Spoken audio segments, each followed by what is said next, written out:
I partiti d'opposizione in Consiglio regionale si sono dati appuntamento in Protezione Civile, chiedono l'istituzione di una commissione d'inchiesta sulla gestione della pandemia nella seconda ondata del Covid. Promotore dell'iniziativa il PD regionale con la vice capogruppo Camani. Aspettiamo la firma del presidente Zaia, che confidiamo possa arrivare oggi, e in ogni caso tra oggi e domani noi la depositeremo questa richiesta e chiederemo che sia calendarizzata al prossimo Consiglio utile, cioè già settimana prossima.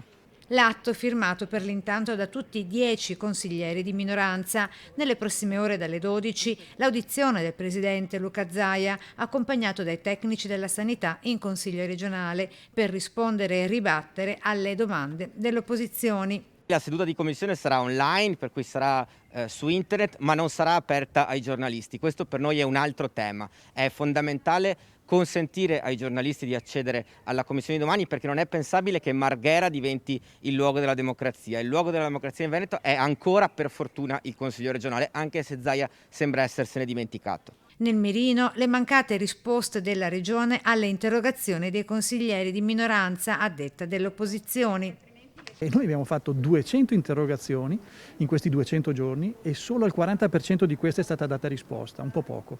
Di queste 100, 99 per l'esattezza, riguardavano e riguardano tuttora i temi della sanità e della pandemia. Allora noi riteniamo che non si possano dare risposte alle domande che non sono tanto nostre, ma sono dei cittadini.